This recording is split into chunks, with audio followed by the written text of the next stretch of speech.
O programa de ajuste econômico que o presidente Carlos Andrés Pérez tentou aplicar na Venezuela no ano 89 costuma receber grande interesse do público. No entanto, poucos anos depois, foi realizado um programa de reforma econômica da mesma magnitude do qual se costuma falar menos. Tal programa foi a controversa Agenda Venezuela, impulsionada no segundo governo do presidente Rafael Caldera. A recorrente instabilidade que se acentua nos anos 80 e 90 no país exigia mudanças drásticas do sistema, não apenas financeiro, mas também político e institucional. A grande virada, ou o chamado pacotão de Carlos Andrés Pérez, no ano 89, foi uma primeira proposta falha para impulsionar um novo modelo na Venezuela. O Caracazo, os golpes de Estado de 92, a debacle financeira e a renúncia forçada do presidente da nação nos apresentaram a primeira grande crise republicana da democracia partidária. Neste panorama, o Dr. Rafael Caldera assume a presidência do país em 1994, sendo o bolso dos venezuelanos e dos grandes empresários um dos temas mais urgentes. Durante seu governo, Caldera levou adiante um singular programa de reforma econômica que, contrariando suas promessas de campanha, marcou os últimos anos do século na Venezuela e a antessala da chegada do chavismo ao país. Fala com vocês, Reinaldo Carrillo.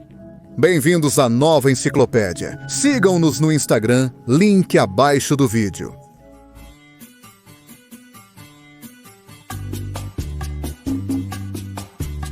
Venezuela, repleta de intrigas e incógnitas em todas as ordens nacionais, recebe o ano de 1994, com outra figura da velha política que era trazida novamente à vida pública do país como candidato presidencial. Falamos do Dr. Rafael Caldera, que, segundo alguns, se aproveitou dos últimos e traumáticos acontecimentos na nação para tirar proveito político, enquanto que, para outros, era um veterano que havia chegado para colocar ordem no governo. O quadro econômico venezuelano era digno de estudo. O país havia passado desde os anos 20 por várias décadas de prosperidade econômica e de estabilidade fiscal. No entanto, a partir dos anos 80, todas as variáveis macroeconômicas começam a se deteriorar. A inflação, a dívida pública, a produtividade real, a estabilidade fiscal e as reservas internacionais apresentavam todos números vermelhos. O Grande Virada, ou o pacote de 89, não conseguiu resolver completamente esta crise. Poucos anos depois, o candidato Rafael Caldera, em sua campanha eleitoral, apoiada por partidos de esquerda, defendeu as bandeiras da justiça social e condenou os chamados paqueteiros, opondo-se a qualquer programa de ajuste macroeconômico e a tomada de decisões abruptas em matéria econômica, pois para ele era necessário, abro aspas, uma economia a serviço do homem. Mas, além da retórica própria da propaganda, não havia um fundamento lógico e técnico que fornecesse clareza sobre qual era o seu plano de governo? Foi crítico com os técnicos do programa econômico de Carlos Andrés e dizia que, volto a abrir aspas, a teoria não é suficiente, é necessário entender a realidade do país, fecho aspas. Conseguindo desta forma capitalizar a maioria dos apoios, o que tornou Caldera no segundo presidente da República a ser eleito 2 vezes. Mas o calor das palavras eleitorais estaria muito distante da prática governamental do segundo período de Caldera. O colapso econômico continuaria em andamento e levaria consigo as promessas de campanha.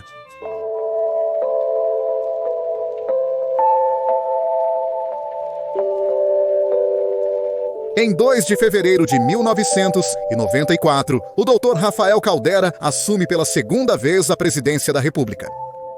Caldera foi eleito por uma coalizão de partidos de esquerda e outras tendências distintas do bloco hegemônico de AD e COPEI, que dominou nos últimos 30 anos.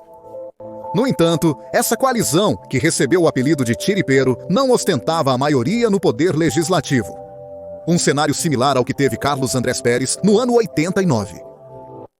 O governo de Caldera tinha que enfrentar o déficit fiscal estrutural gerado em governos anteriores. Também 44%, como a registrada em 1993. Somado ao estagnamento do aparelho produtivo do país, o que implicava a diminuição do poder aquisitivo do venezuelano. O preço do petróleo era cotado a mais de $12,3 por barril.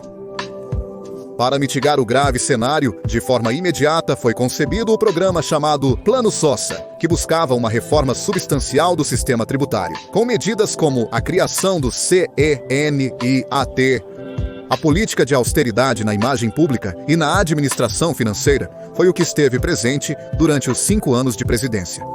Começando com uma posse simples, que contrastava com a chamada coroação de Carlos Andrés Pérez no Teresa Carreño. O orçamento público de 1994 foi cortado em 10% e o da presidência em 15%, como medidas imediatas. No entanto, o governo não parecia estar preparado para a crise no sistema financeiro que estava por vir.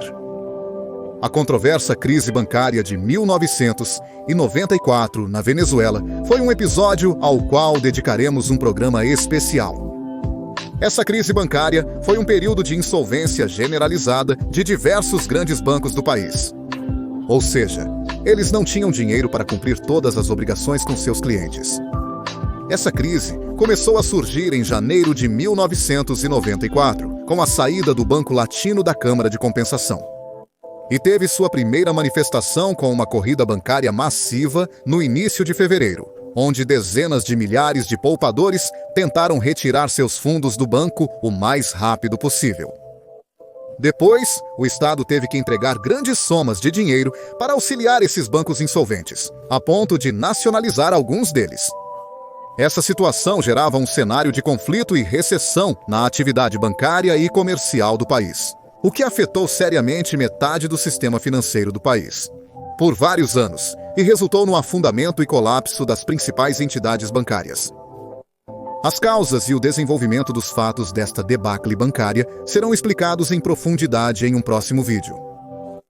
É certo que todo o sistema de pagamentos na economia privada foi posto em risco. O Banco Central da Venezuela tinha informações que alertavam para esta crise, mas não agiu preventivamente. Inclusive, alguns críticos de Caldera destacam que houve uma agenda política na forma como a crise bancária foi gerenciada. Vale ressaltar que a grande vítima desses acontecimentos foram os poupadores do sistema financeiro da Venezuela, ou seja, o cidadão comum que perdeu parte de seu patrimônio. A crise bancária, por suas características estruturais e pelo impacto na fuga de capitais no país, levou à implementação de um novo controle de câmbio, que significou a posterior falência de milhares de empresas, somado à suspensão de garantias constitucionais em um episódio conhecido como o Caldeirazo, que foi um pacote de medidas que foram tomadas no dia 22 de julho de 1994. O Congresso do país, em oposição a estas ações e suspensões de garantias, decide restituir as garantias constitucionais. Contudo, a presidência decretou novamente a suspensão das mesmas. E até mesmo convidou a opinião pública para um referendo consultivo para ratificar suas medidas, desdobrando desta forma uma retórica enérgica que categorizava como máfias bancárias todos aqueles que haviam sido cúmplices destes episódios de instabilidade econômica. Segundo Caldera, a suspensão de garantias visava habilitar a confiscação dos bens de todos aqueles pertencentes a essas máfias bancárias, bem como a detecção de atividades de narcotráfico, especulação e acúmulo, assim como fornecer ao Poder Executivo os elementos essenciais para salvaguardar a estabilidade do sistema econômico, social e político do país. No entanto, muitos críticos classificaram esses eventos como uma extrapolação das funções do presidente.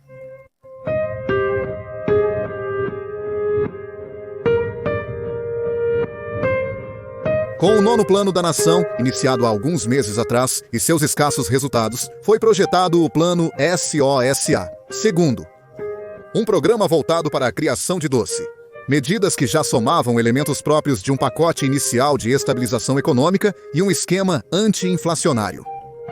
Este plano incluía a Comissão Avaliadora do Orçamento, visando reduzir o gasto público para 1996, a reforma parcial da Lei do Imposto de Renda, estabelecendo reduções de impostos para cidadãos em determinadas instâncias, a criação de um imposto sobre as transações comerciais, a reforma da Lei Orgânica das Alfândegas, a implementação do Sistema de Controle e Gestão das Finanças Públicas, entre outras medidas. No entanto, este plano não teve a recepção desejada pela classe política e pela vida pública nacional. Para o ano de 1995, o déficit fiscal da nação rondava os 10 bilhões de dólares.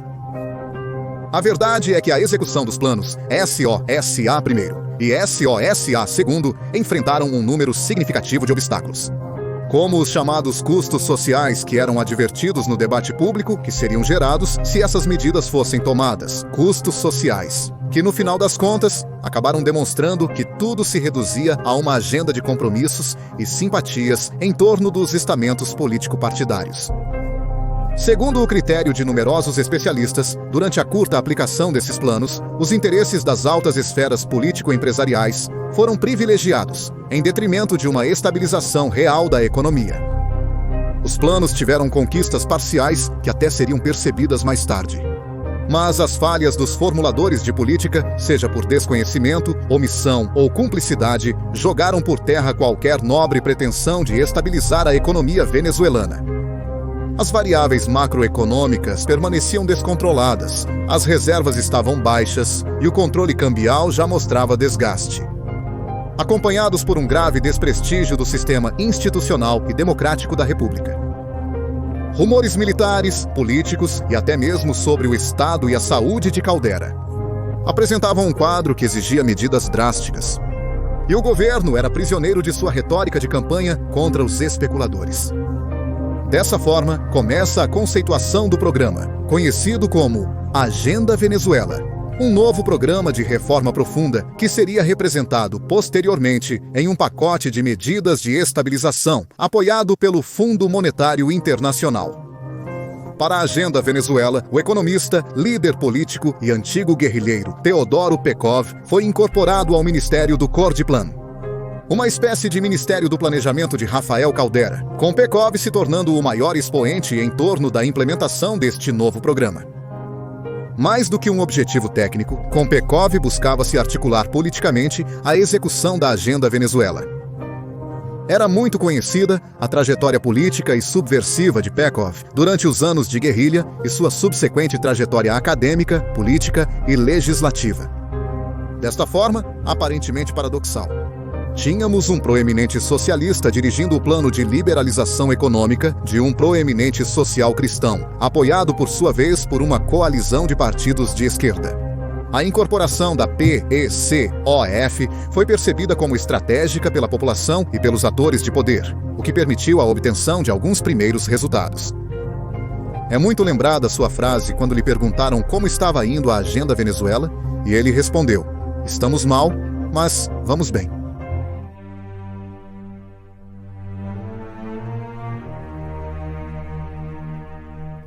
Esta agenda consistiu na aplicação de uma série de medidas recomendadas pelo Fundo Monetário Internacional, como requisito para que o governo de Caldera recebesse um empréstimo dessa instituição.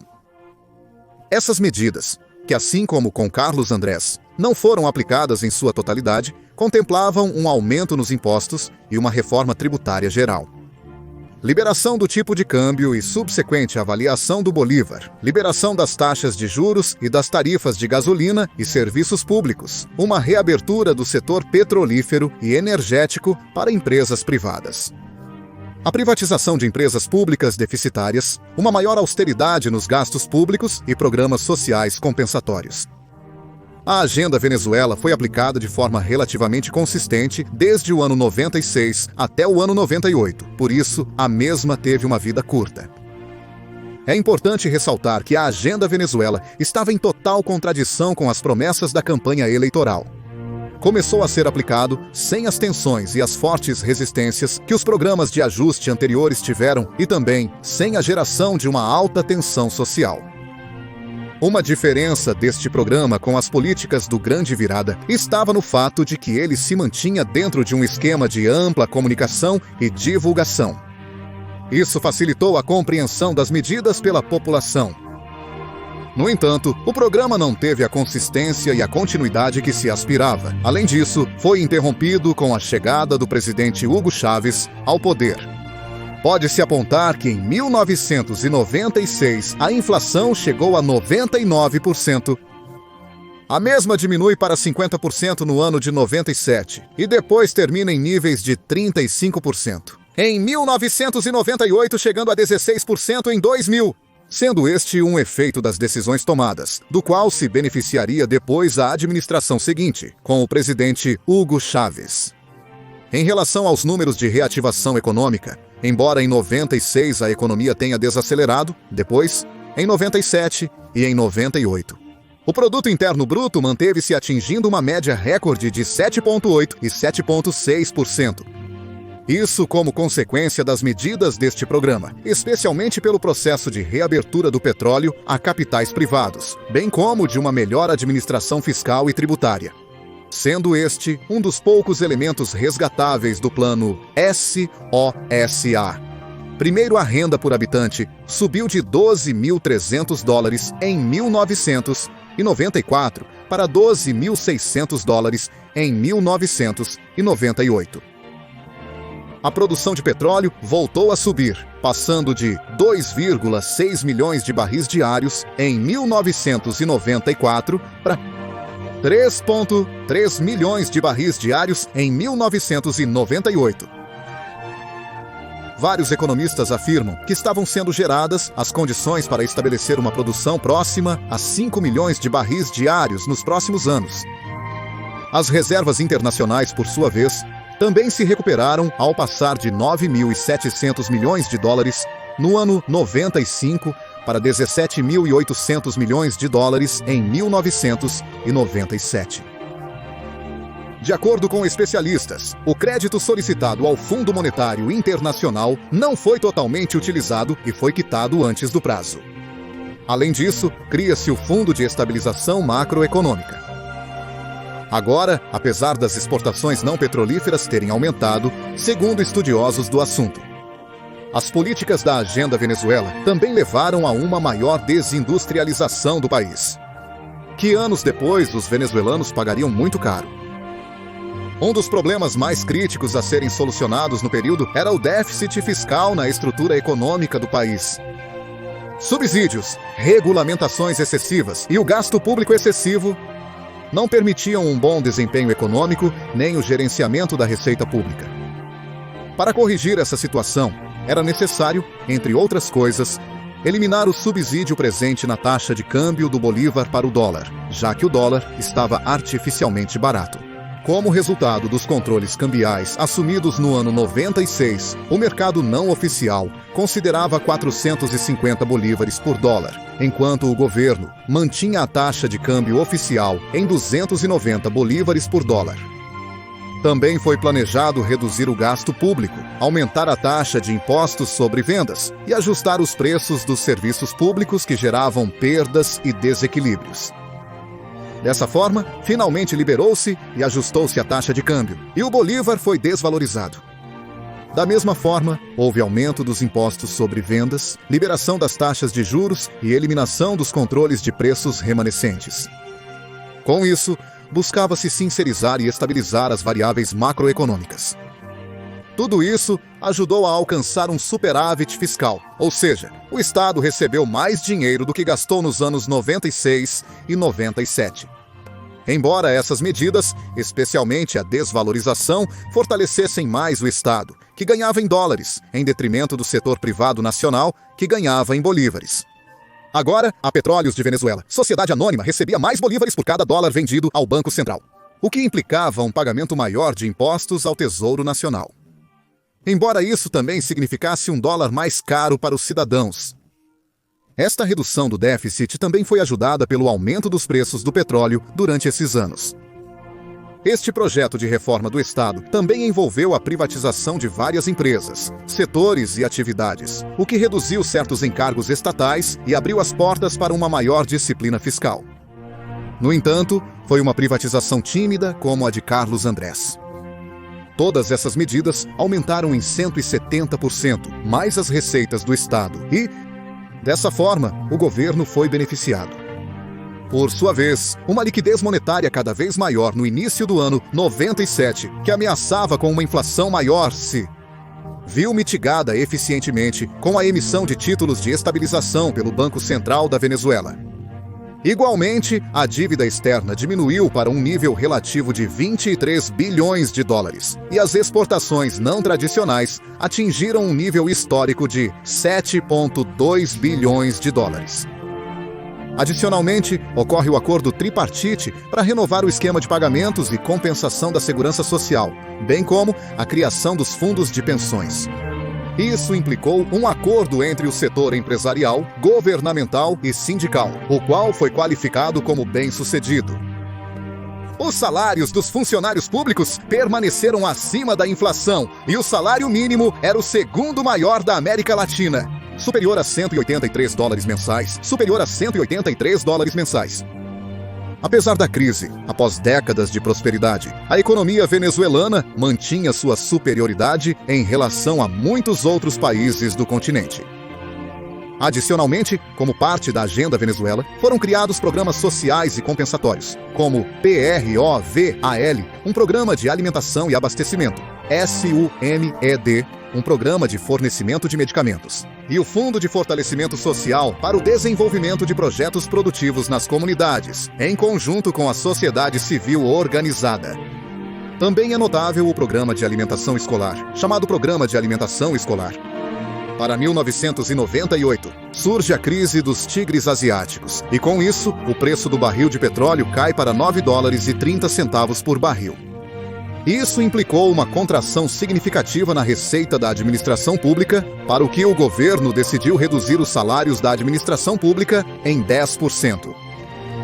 Apesar de algumas medidas tomadas, as reservas internacionais caem para 14 bilhões e 800 milhões de dólares naquele ano. Com um período presidencial prestes a terminar, e com a iminente chegada ao poder de uma figura que prometia mudar tudo, a política econômica do país passou para novas mãos, e o programa Agenda Venezuela chegou ao fim. Apesar de todas essas ações em nível macroeconômico, e embora não tenha existido a forte oposição que houve contra a grande virada de Carlos Andrés, o processo de reforma de Rafael Caldera foi aplicado de forma irregular e tardia, impulsionado, além disso, por uma crise bancária sem precedentes. Diante de uma realidade sociopolítica venezuelana extremamente difícil e obstaculizada por todo tipo de interesses, deixando aberta a possibilidade de novas crises no futuro. O programa deixou resultados favoráveis a curto e médio prazo para a estabilização financeira do país. Ao mesmo tempo que prejudicou diversos setores da indústria nacional, especialmente aqueles desvinculados do setor petrolífero. O desafio na Venezuela sempre foi o de corrigir seus antigos problemas estruturais por meio de ações viáveis que realmente estejam pensadas para a nossa realidade única e singular. No âmbito econômico, que tem sua raiz inerente na cultura e na política. Este programa não estabeleceu bases que propiciassem uma mudança substancial do modelo, não apenas a nível econômico, mas de toda a natureza. Foi insuficiente para corrigir ou atenuar os problemas fundamentais que a Venezuela historicamente arrastava. Portanto, seus resultados, positivos ou negativos, ficaram incertos com a chegada do movimento Quinta República ao poder. Por essas razões, pode-se destacar que o programa da Agenda Venezuela, embora tenha sido eficaz, tomando medidas de curto prazo e gerenciando a problemática econômica do momento. E também eventos traumáticos e surpreendentes. O mesmo não cumpriu com seu último e mais importante objetivo, com o qual, inclusive, alguns especialistas apontam que poderiam ter sido estabelecidas as condições institucionais necessárias que poderiam ter evitado os eventos políticos que estavam por vir, já conhecidos pela posteridade.